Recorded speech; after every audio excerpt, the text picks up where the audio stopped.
आले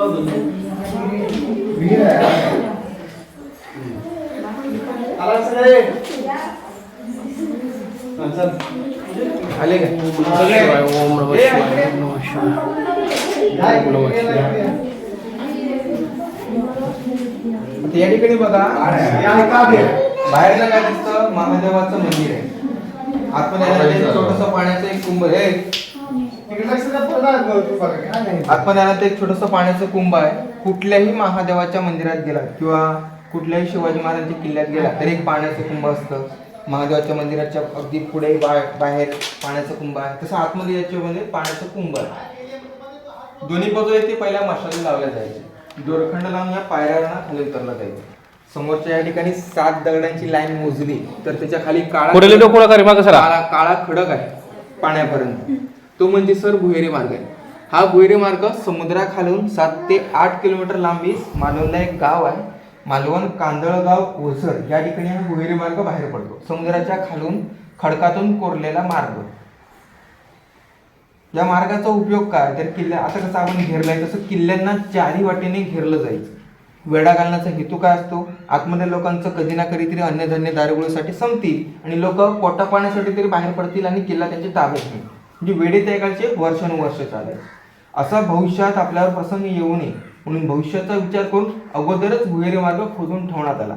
समुद्राच्या खालून 8 किलोमीटर लांबीचा मार्ग. सध्या आपल्याकडे हायटेक टेक्नॉलॉजी आहे. सॅटेलाइट आहे. पाण्याखाली काय जमिनीखाली काय आहे की कुठे पाणी आहे काय सगळं आपल्याला समजते. आता पाण्याखाली जातोय सध्या ऑक्सिजन सिलेंडर घेऊन जातोय. 350 वर्षापूर्वी कुठल्या सुविधा होत्या? कसं बांधकाम केलं असेल? व्हेंटिलेशनसाठी ऑक्सिजनसाठी कसे पाण्या खाली पोचले असतील? थोडक्यात विचार करा. म्हणजे हे सायन्स आपल्यापासून अजूनही वंचित आहे. कारण 1878 हा मार्ग बंद केला. बंद केल्यानंतर कुठल्याच गव्हर्नमेंटने हा मार्ग रिकन्स्ट्रक्शन झाला नाही. रिकन्स्ट्रक्शन झालं असतं तर त्यावेळेचं सायन्स आपल्याला समजलं असतं. बांधकाम कसं केले असेल काय केलं असेल. नंतर आता एवढं तुम्ही शिकता.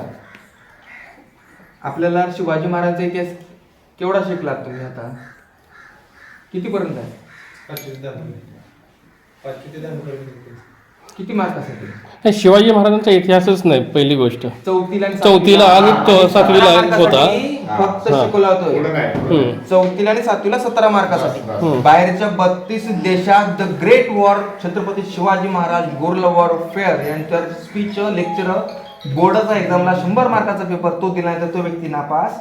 आणि भारतामध्ये 17 मार्कासाठी हे आपलं दुर्दैव आहे. 4थी आणि 7वीला टोटल काठावर इतिहास. आपल्या राजांचा इतिहास त्याच्यावर वेळोवेळी पडदे टाकण्यात आले. या टेक्नॉलॉजी आता आपण एवढ्या टेक्नॉलॉजी हायटेक आहे म्हणून करू शकतो. 350 वर्षापूर्वी हे सुविधा कशा काय केली असेल? कसं बांधकाम केलं असेल? समुद्राच्या खालून जाणारा मार्ग. भविष्यात आपल्यावर असं संकट येऊन आधीच मार्ग खोदून ठेवला. आता आपलं साधं एक घर बांधून होत नाही 2-3 वर्षात. किल्ल्यात बघा 48 एकरमध्ये कसं बांधकाम केलं असेल? त्या टेक्नॉलॉजी त्याच्यावर पडदे टाकण्यात आले. रायगड किंवा विजयदुर्गला तुम्ही गेलात का? कधीतरी जा. आणि गेल्यानंतर दरबार आहे. ते दरबारामध्ये कोपऱ्यात कोण बोलणारा माणसं हळू जरी बोलला दरबार लांबच्या लांब असतो. कोपऱ्यात कोण हळूवार जरी बोललं तरी त्याचा आवाज मेन सिंहासनापर्यंत जातो. आता विचार करा कुठे माईक नाही टेक्नॉलॉजी नाही. विचार करा आता आपण तसं बांधकाम बनवू पण शकत नाही. त्यावेळी त्याच्यावर पडतं. आणि कुठलंच गव्हर्नमेंट आता पण त्याच्यावर रिसर्च करत नाही. आता जरी पडलं तरी त्यामागचं सायन्स आपल्याला समजेल. आणि आपलं गव्हर्नमेंट काय हालचाली करत नाही.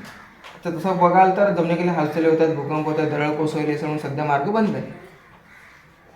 पण आपल्याकडे न म्हणजे ज्या ठिकाणी एक म्हण आहे बघा ज्या ठिकाणी पिकतं त्याला तिथे किंमत नाही. आपण काय बोस्टन टी पार्टी चहाच्या पेट्या वास्को द गामा ज्यांची गरज नाही त्यांचा इतिहास आपण शिकतो. ज्याचे खरंच काय केलं त्यांचा इतिहास कुठेच नाव नाही. राजांच्या काळी जमीन मोजणी पद्धत होती. कर आकारणी म्हणजे टॅक्स वगैरे होता. मंत्रिमंडळ होतं. स्वच्छता मोहीम होती.